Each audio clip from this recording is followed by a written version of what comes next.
با سلام، محمد رضا سرمدی هستم. امروز 15 آبان 1402 توی ویدیو قبلی یورو یو اس دی، پوند یو اس دی و داو جونز رو بررسی کردیم، تحلیل این هفتهش رو، و رسیدیم الان به طلا. طلا رو هم یه بررسی انجام بدیم. بعد از طلا بریم سراغ در واقع جفت ارزهای یه ساعته‌ای که توی واچ لیست منم میبینین، یورو انزدی، پوند آزی و اول بریم طلا رو دیلیشو ببینیم. خب طلا به واسطه جنگ و اینها که اصلا کاملا سعودی شد و یه مقدار بره بالاتر که دیگه میبینید چوک دیلی رو هم میده، احتمالاً هم همین اتفاق میفته. خب بریم توی هزار زوم کنیم ببینیم اینجا چه خبره. طلا فعلا IDMش اینجا میشه، IDM داخلی اگه بخوایم در نظر بگیریم، و ورودش هم که این نقطه میشه که یه کمی فعلا دور از انتظار دیگه تا این حد طلا بخواد پایین بیاد. در نتیجه روی تایم فریم های بالاتر میتونیم روش، پایین تر باید بریم و روی اونای برآوردی کنیم. این ورم اگه دقت کنین،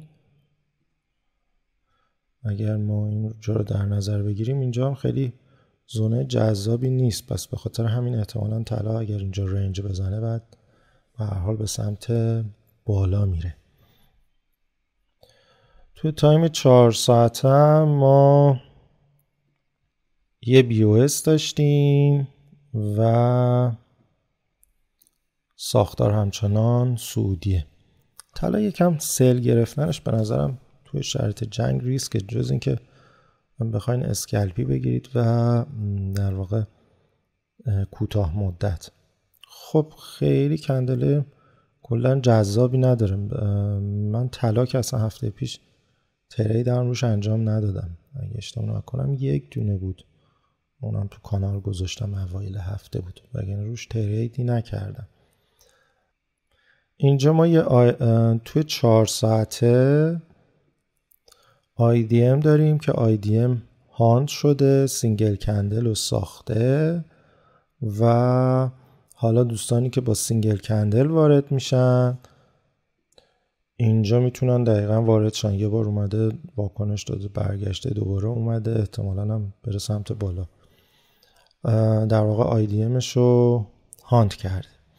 یا اینکه اینجا بریم تایم در واقع 15 دقیقه و ورود بگیریم. اینجا مگه دقت کنین هیدن بیسش میشه که اتفاقا این هم زون خوبیه، یعنی میشه منتظر اینجا بود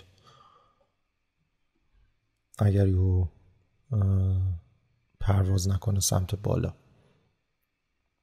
خب بریم تایم 1 دقیقه، نه ببخشید 1 ساعته.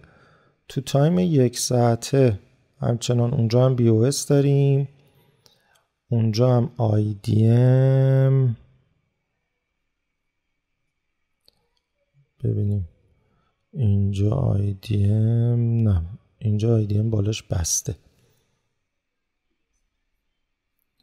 یعنی وقتی که IDM بالاش میبنده ما توقع داریم که تا اکستریم بریزه، ولی اگه دقت کنین خیلی حالا همچین قوی هم نبسته دیگه. بعدش دوباره ما کندله هانت داریم و اومدیم اینجا، اون هیدن بیس 4 ساعتمون اینجا دوباره باز هیدن بیس 1 ساعت هم هست. در نتیجه من اینجا یه آلارمی میکنم، به نظرم این باید زون خوبی برای ورود باشه و فعلا هم کاری باش ندارم. درسته که اینجا هم خورده به یه سینگل کندل، در واقع سینگل کندل اکستریم هم بوده دیگه، اصلا زون اکستریم، اینم میشه هیدن بیسش، میشه گفت اصلا به هیدن بیس خورده. ولی خب اولا که ما دیر رسیدیم ضمن این که من فعلا اصلا روی سل طلا حساب نمی کنم، جز این که دیگه بیاد واقعا این ناحیه رو هم بشکنه دیگه، بیاد اینجاها رو رد کنه و بیاد پایین. دیگه اینجا رو رد کنه دیگه 100% این نقدینگی هایی که اینجا هم هست و دیگه میاد میزنه. و این از تایم 1 ساعته، پس فعلا برای من اینجا مهمه. توی تایم 15 بریم ببینیم 15 چه خبره. خب همون هیدن بیسی که توی 1 ساعته بود اینجا اکستریم 15 بوده دقیقاً، قیمت بهش واکنش نشون داده و ریخته. از اون ور این هیدن بیسی که من دوستش داشتم هم میشه گفت زون اکستریم 15 هست که البته مصرف هم نشده، یعنی اگه بخوایم ما اکستریم 15 هم بکشیم میشه این.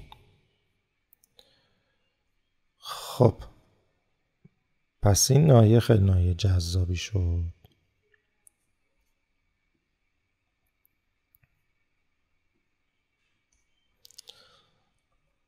در 15 ساختارمون نزولی شده، یعنی ما یه چوکی گرفتیم و بعد رفته بالا. بازم ببینین وقتی که اکستریم و دیسیژنال رو رد میکنه میتونیم توی برگشتا در واقع آیدیم رو بگیریم و زون پایینش که همون دیسیژنال ما میشه وارد شیم سمت بالا، که البته حالا اینجا ورود نداده ولی معمولا میگم دیسیژنال رو که رد میکنه دیگه تا اکستریم میره و میشه باهاش همراه بود.